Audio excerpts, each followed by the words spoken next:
السلام عليكم ورحمة الله وبركاته. عن داوديال maantaito barnaamijkeena waxaan ku soo qaadan doonaa xigmado dhowr ah oo ku saabsan saaxiibtinimada. Saaxiibada aad leedahay saddex nooc ayay u kala baxaan: kuwa ku caawiyay waqtigii aad dhibka ku jirtay, kuwa kaa tegay xilligii dhibaatadu ku haysatay, iyo kuwa iyagu dhibta ku geliyay. Qaybta ugu wanaagsan nolosha waa markii qoyskaagu kuu fahmaan sidii saaxiib oo kale, saaxiibadaana kuu taageeraan sidii qoys oo kale. Saaxiibada beenta ah waa sida harka oo kale, had iyo jeer waa kula socdaan xilliga aad iftiinka ku jirto, balse ma arkaysid saacadaha aad mugdiga dhibka ku jirto. In aad daacad ahaato kuma heli kartid saaxiibo badan, balse waxaad ku helaysaa saaxiibo run ah.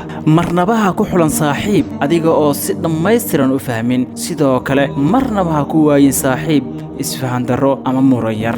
Saaxiib waxaa ugu wanaagsan qofka alla ku xasuusiya, khayr kula jeclaada, marnaba aad dembi kuu horseedin. Iska ilaali saaxiibada xun ama nolosha ka dhacay inaad wax badan ag joogto ama raacdo. Ogow saaxiibada noocaas ah in ay keligood dhintaan ma rabaan, oo waxa ay rabaan inaad isla dhimataan. Haddii aad ka cabsan jirtay kelinimada, hadda ka cabso inay saaxiib kuu noqdaan dad xun. qof kasta waxa uu imaan karaa goortii aad faraxsan tahay ama guulaysatay, laakiin kuwa dhinacaaga jooga goortii aad niyad jabsan tahay ama fashilku soo gaaro, kuwaas ayaa ah saaxiibada runta ah. Saaxiibka dhabta ah wuxuu xaqiiqdii kuu yahay hantidaada nolosha. Si daacadnimo ah ayay kuu saxaan, kuu hagaan, kuuna taageeraan. Wehelkoodu wuxuu ku xasuusiyaa inaadan marnaba keli ku ahayn dunidan.